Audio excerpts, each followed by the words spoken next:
Welcome to the News Hour. It is a tense night in Lebanon and northern Israel after the second day in a row of major Israeli airstrikes. Israel said it killed a senior Hezbollah commander in Beirut, while the militant group launched missiles at Israeli military and civilian sites. The U.S. is trying to de-escalate, including in meetings at the United Nations General Assembly, where President Biden spoke today. Nick Schifrin has more.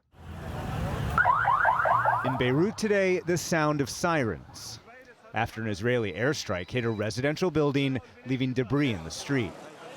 Damaged cars, and Lebanese authorities said 6 dead and 15 wounded. Israel said the target was a senior Hezbollah commander. Down the coast, Lebanese stood in what used to be their homes after bombings crushed the village of Akabia. To the east, in the Bekaa Valley, residential buildings turned to rubble. And in southern Lebanon, the strikes continue. Israel says its targets are hidden Hezbollah weapons, but this week's victims include children like Masab al-Mala and his mother Aziza Ali Obeid. My children and I were at home, working and relying on God for support when the Israeli enemy hit us. They are just children. The strikes have caused tens of thousands to flee their homes to cities that can't cope.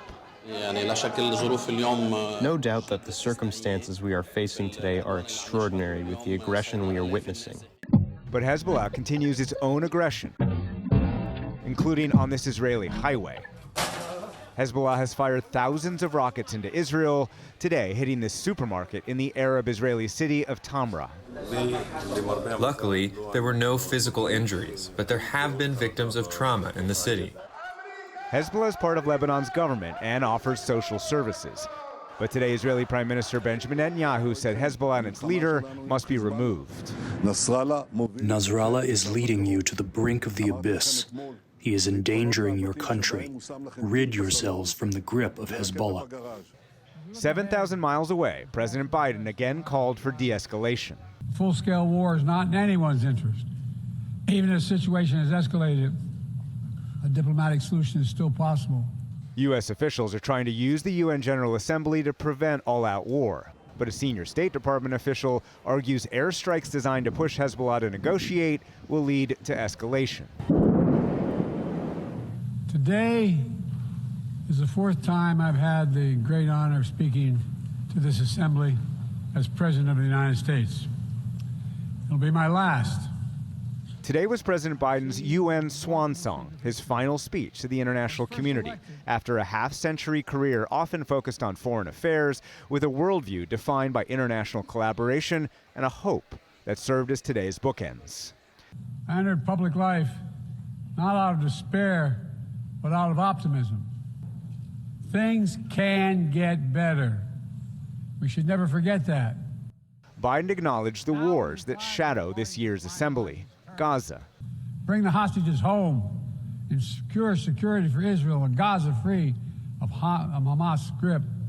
Ease the suffering in Gaza and end this war. Sudan. The world needs to stop arming the generals, to speak with one voice and tell them, stop tearing your country apart, stop blocking aid to the Sudanese people, end this war now. And as Volodymyr Zelensky listened and Russia's UN ambassador texted, Ukraine. And we will not let up on our support for Ukraine, not until Ukraine wins a just and durable peace in the UN Charter. But despite no near-term solutions to any of those wars, Biden's final message, change can come.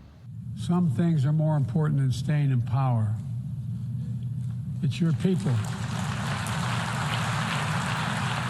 Every age faces its challenges. I saw it as a young man. I see it today. But we are stronger than we think. We're stronger together than alone. And what the people call impossible is just an illusion. But the fact is, U.S. influence to end the war in Sudan appears to be limited. Ukraine is struggling to hold the line, and Israel has so far resisted U.S. efforts for a ceasefire in Gaza or to avoid escalation in Lebanon. So as President Biden finished his final address to the international community, Secretary General Antonio Guterres here had a much more sober look at the world. He said, quote, "Our world is heading off the rails." Well, Nick, tell us more about how the U.S. is trying to de-escalate tensions between Israel and Lebanon. U.S. officials, Jeff, are tight-lipped about exactly what they're doing, but they say they have, quote, concrete steps they're discussing with allies and partners. And the diplomatic deal that is on the table remains a deal that would move Hezbollah back, as demanded by Security Council Resolution 1701, back about 6 miles from the Israel-Lebanon border behind the Litani River. That's the diplomatic deal that exists still on the table. And Israel wants Hezbollah to de-link its attacks on Israel from the war in Gaza. Hassan Nasrallah, the Secretary General of Hezbollah, has been clear that their attacks will continue so long as the war in Gaza continues. U.S. officials I speak to say that Hezbollah has taken a military hit over the last week, but they don't quite understand how that translates into the strategic gain that Israel is hoping for, returning 60,000 residents to their homes in northern Israel. And last week's attacks on Hezbollah pagers really hit Hezbollah where they are most vulnerable, Jeff, and that means that Hezbollah is much more likely to escalate than choose diplomacy. Another major focus, as we saw in your report, is Ukraine. What more is being said at the UN about that war? The Security Council called a last-minute session this afternoon on Ukraine, during which President Volodymyr Zelensky spoke to foreign ministers and said, look, with so much focus on the Middle East, don't forget about Ukraine. Secretary of State Antony Blinken focused on support given to Russia by North Korea and Iran. But this is an incredibly important trip for Zelensky coming to the United States this week, because he will present what he calls his peace plan to President Biden, as well as former President Trump and Vice President Harris this week in Washington. But the fact is, Jeff, that peace plan, according to Andriy Yermak, Zelensky's top aide last night, requires, 1, membership in NATO, something that the U.S. and Europe do not support, 2, permission to use long-range weapons, permission that the U.S. has not yet granted, and 3, authorization to use Russian frozen assets to pay for the war in Ukraine. Jeff, the U.S. has not given that permission either. An important trip for Zelensky, as you say. Also an important trip, Nick, for Iran's new president. What did he have to say today? Yeah, Masoud Pezeshkian has been presenting himself as someone who can do business with the West and someone who wants to return to the 2015 nuclear deal known as the JCPOA, which promised Iran sanctions relief in return for freezing its nuclear program. And he reiterated that statement today in the General Assembly, as heard through an interpreter.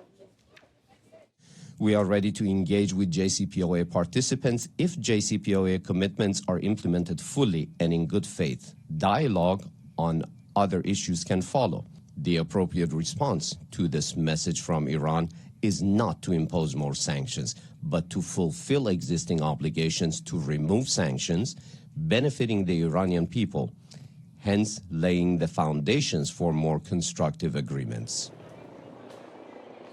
But this week, senior Biden administration officials have said that Iran has made too much progress in terms of its nuclear file since the Trump administration withdrew from JCPOA. And they also expect to see behavior change by Iran. That includes not supporting proxies around the region and not sending weapons to Russia for its war in Ukraine before any negotiations can happen. And Jeff, there's no sign that Iran is interested in making either of those changes. Nick Schifrin in New York tonight, reporting from the UN General Assembly. Nick, thanks as always.